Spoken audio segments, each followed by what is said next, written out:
Hi friends, ಇವತ್ತಿನ ವಿಡಿಯೋದಲ್ಲಿ May month update and Aadhaar authentication ಎಲ್ಲ ಫಿಕ್ಸ್ ಮಾಡಿದ್ದಾರೆ. ನೀವು ಈಗಲೇ ಸೆಲ್ಫ್ ಡಿಕ್ಲರೇಷನ್ ಮೇ ಮಂತ್ಗೆ ಸಬ್ಮಿಟ್ ಮಾಡೋದು ಹೇಗೆ ಅಂತ ನೋಡೋಣ ಬನ್ನಿ.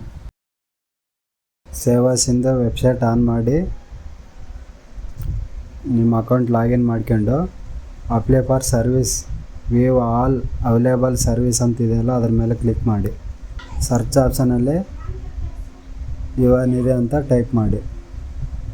ಎರಡನೇ ಆಪ್ಷನ್ ಇವನಿದೆ application for monthly unemployment self declaration ಅಂತಿದೆಯಲ್ಲ ಅದ್ರ ಮೇಲೆ ಕ್ಲಿಕ್ ಮಾಡಿ. ಮೇಲೆ ಸ್ಕ್ರೋಲ್ ಮಾಡಿ ಆಧಾರ್ ಅಥೆಂಟಿಕೇಷನ್ ಅದ್ರ ಮೇಲೆ ಕ್ಲಿಕ್ ಮಾಡಿ. ನಿಮ್ಮ ಆಧಾರ್ ನಂಬರ್ ಹಾಕಿ OTP ಬರುತ್ತೆ ನಿಮ್ಮ ಮೊಬೈಲ್ಗೆ. ಆ OTP ಅಲ್ಲಿ ಎಂಟ್ರ್ ಮಾಡಿ ಸಬ್ಮಿಟ್ ಮಾಡಿ.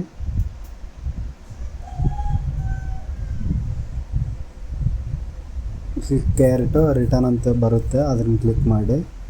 ಗೆಟ್ ಆಧಾರ್ ಡೀಟೇಲ್ಸ್ ಮೇಲೆ ಕ್ಲಿಕ್ ಮಾಡಿ. ನಿಮ್ಮ ಎಲ್ಲ ಡೀಟೇಲ್ಸ್ ಬರುತ್ತೆ. ಮೇ ಅಂತ ಆಪ್ಷನ್ ಇಲ್ಲ ಇದೆ ಅಲ್ಲ, ಅದ್ರ ಮೇಲೆ ಕ್ಲಿಕ್ ಮಾಡಿ. ಕೆಳಗೆ ಸ್ಕ್ರೋಲ್ ಮಾಡಿ ಎಸ್ ಅಂತ ಕೊಡಿ. ಕ್ಯಾಪ್ಚಾ ಕೊಟ್ಟು ಸಬ್ಮಿಟ್ ಮಾಡಿ.